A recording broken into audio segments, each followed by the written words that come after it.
अब सुनिए प्रेमचंद की कहानी मोटर के छींटे। क्या नाम की प्रातःकाल स्नान पूजा से निपट, तिलक लगा पीताम्बर पहन, खड़ाऊं पाँव में डाल, बगल में पत्रा दबा, हाथ में मोटा सा शत्रु मस्तक भंजन ले एक जजमान के घर चला। विवाह की साइत विचारनी थी। कम से कम एक कलदार का डौल था, जलपान ऊपर से। और मेरा जलपान मामूली जलपान नहीं है। बाबुओं को तो मुझे निमंत्रित करने की हिम्मत ही नहीं पड़ती। उनका महीने भर का नाश्ता मेरा एक दिन का जलपान है। इस विषय में तो हम अपने सेठों साहूकारों के कायल हैं।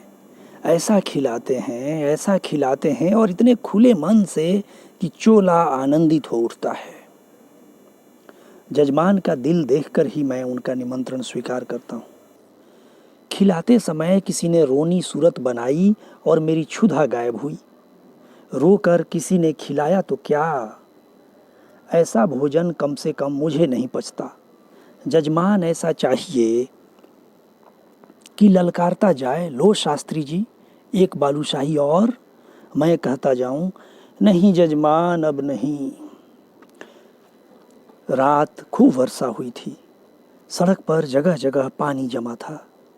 मैं अपने विचारों में मगन चला जाता था कि एक मोटर छप छप करती हुई निकल गई। मुंह पर छींटे पड़े। जो देखता हूँ तो धोती पर मानो किसी ने कीचड़ घोल कर डाल दिया हो।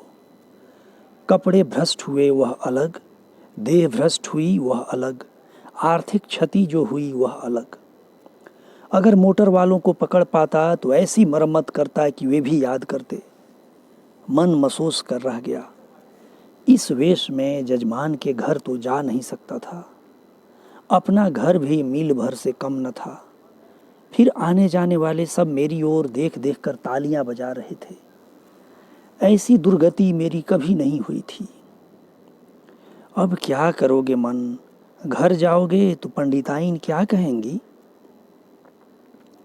मैंने चटपट अपने कर्तव्य का निश्चय कर लिया। इधर उधर से 10-12 पत्थर के टुकड़े बटोर लिए और दूसरी मोटर की राह देखने लगा। ब्रह्म तेज सिर पर चढ़ बैठा। अभी 10 मिनट भी न गुजरे होंगे कि एक मोटर आती हुई दिखाई दी।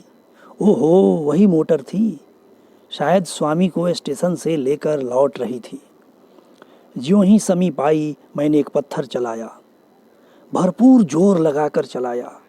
साहब की टोपी उड़कर सड़क के उस बाजू पर गिरी। मोटर की चाल धीमी हुई। मैंने दूसरा फैर किया। खिड़की के शीशे चूर चूर हो गए और एक टुकड़ा साहब बहादुर के गाल में भी लगा। खून बहने लगा।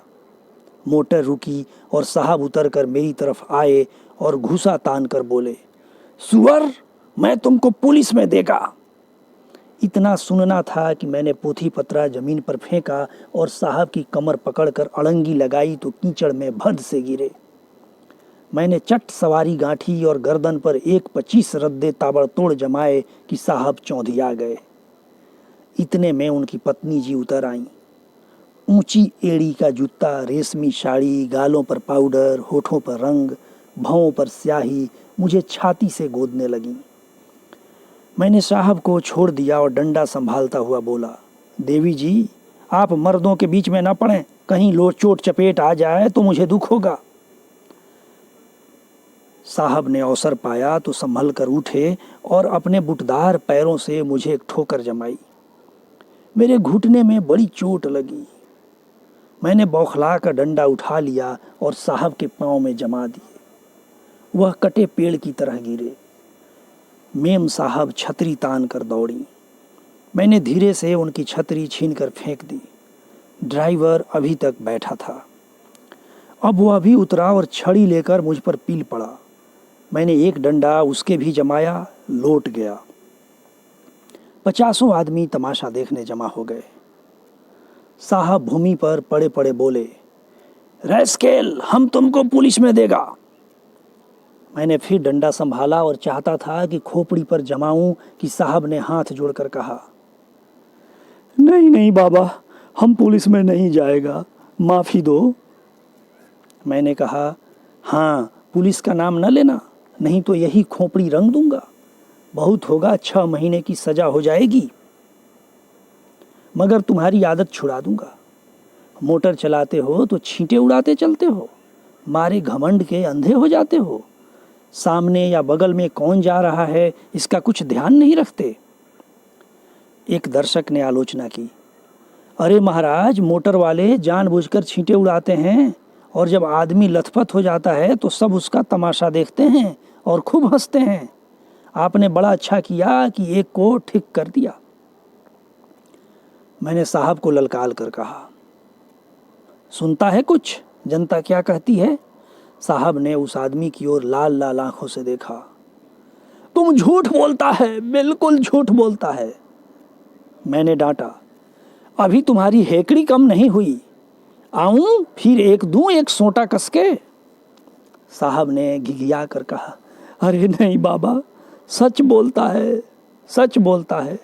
अब तो खुश हुआ। दूसरा दर्शक बोला, अभी जो चाहें कह दें, लेकिन ज्यों ही गाड़ी में बैठे फिर वही हरकत शुरू कर देंगे। गाड़ी पर बैठते ही सब अपने को नवाब का नाती समझने लगते हैं। दूसरे महाशय बोले, इससे कहिए थूक कर चाटे।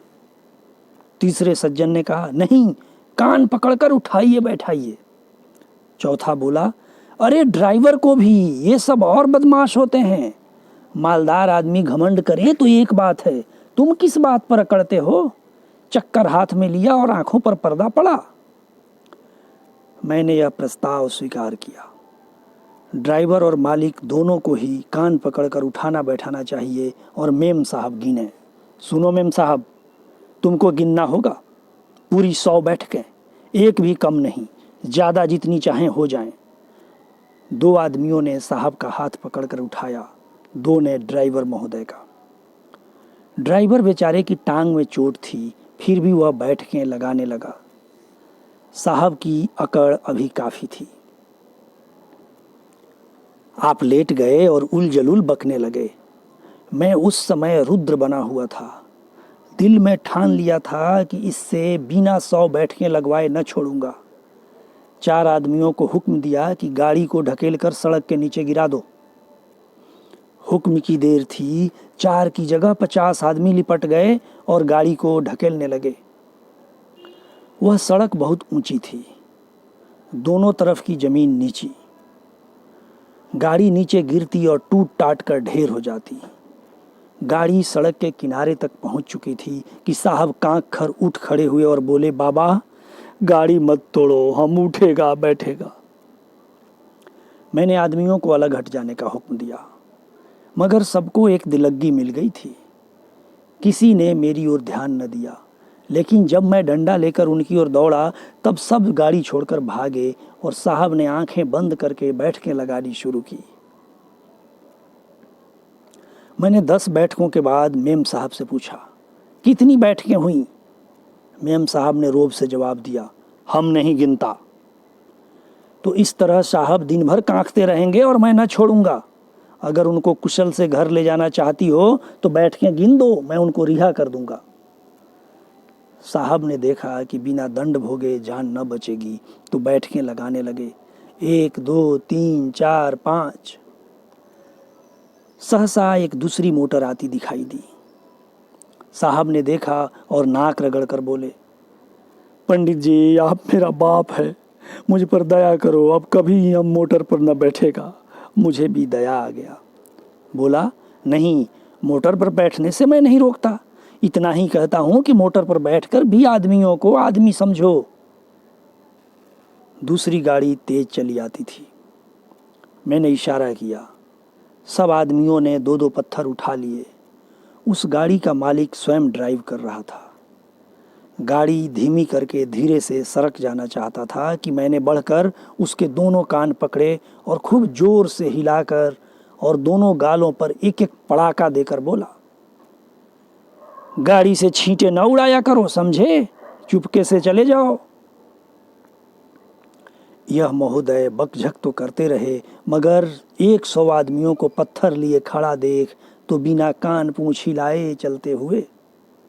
उनके जाने के 1 ही मिनट बाद दूसरी आई। मैंने 50 आदमियों को राह रोक लेने का हुक्म दिया। गाड़ी रुक गई। मैंने उन्हें भी 4 पड़ाके देकर विदा किया, मगर यह बेचारे भले आदमी थे, मज़े से चांटे खाकर चलते बने। सहसा एक आदमी ने कहा, पुलिस आ रही है, और सबके सब हुर्र से गायब हो गए। मैं भी सड़क के नीचे उतर गया और एक गली में घुसकर गायब हो गया। शुक्रिया। कहानी पाठ राजीव रंजन गिरी।